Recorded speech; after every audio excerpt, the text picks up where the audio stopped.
I hope you enjoyed that. Another tale of karma from the Dark City. I always point out to young people watching films from this era, once I convince them that black and white won't make them go blind, that back in the day, all films were essentially G-rated. The job of the Production Code Administration was to ensure that anyone of any age could go to the movies at any time and not be embarrassed. I can only imagine some nice married couple taking little Billy and Joni to the Bijou where this movie was playing. Daddy, isn't somebody getting killed? Why is that lady so excited? Well, Joni, some people have what's called a sadomasochistic impulse. You'll learn all about that someday. Yes, Joni, that's why I married your father. Director Henry Levin began his show business career as an actor, which led to his being used by Columbia in the early 40s as a dialogue director, which in those days could be a track to the director's chair. Levin really didn't have a knack for noir, as his natural tendency, this film notwithstanding, was to play things lightly. For the 1949 film Mr. Soft Touch, starring Glenn Ford and Evelyn Keyes, Columbia used two directors, Gordon Douglas for the tough, action-packed parts, and Levin for the romantic comedy passages.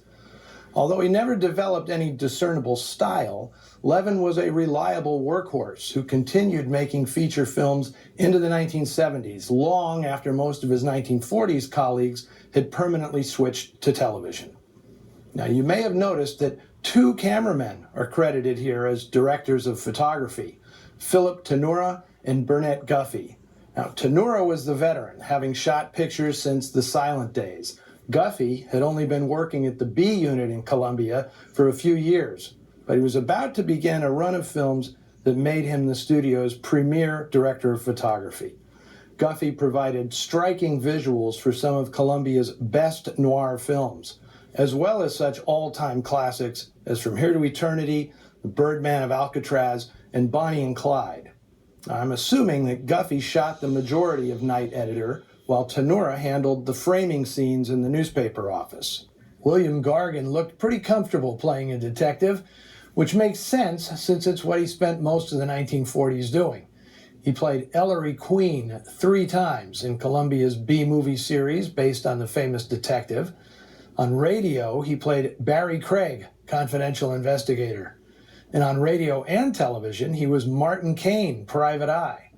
Call it typecasting because Gargan actually was a private detective in his native New York before becoming an actor. He also made a living selling bootleg whiskey to Manhattan speakeasies during Prohibition. Gargan's meal ticket was his distinctive voice, so it was cruel irony when he lost that voice to throat cancer in the late 1950s, ending his acting career. Now, as for Janice Carter, this film launched her into starring roles at Columbia, like her next picture, Framed, where she played exactly the same character, albeit in a A-budget film opposite Glenn Ford. Although she aspired to be a musical performer, she'd even auditioned for the Metropolitan Opera, Carter was quickly typecast in pictures as the alluring and dangerous other woman. When she arrived at Columbia in the early 1940s, she instantly became a rival to stablemate Ann Savage, who'd pretty much carved out the other woman territory for herself. But Columbia doubled down on Carter and dropped Ann Savage's contract, which led the actress to accept an offer to star in a grimy little Poverty Row B called Detour. Funny how these things work out. Janice Carter retired from movies in the early 50s, tired of the typecasting. She moved to New York, married businessman Jules Stuhlman, and moved into a Manhattan high-rise, where her neighbor was Ann Savage, who'd also abandoned Hollywood in the 1950s. And guess who lived around the corner?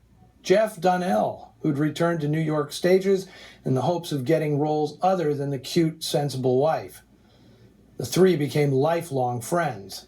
When I knew Ann Savage, a framed photo of Janice Carter held a place of honor on her bedroom vanity.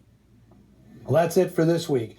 Be sure to keep up with us on the Noir Alley Facebook page and Twitter feed, and come back next weekend for more abominable behavior from really good-looking people. I'll be presenting Zachary Scott in one of his signature roles as lady killer Ronnie Mason in Danger Signal, a 1945 offering from Warner Brothers, directed by Robert Florey and photographed by the great James Wong Howe.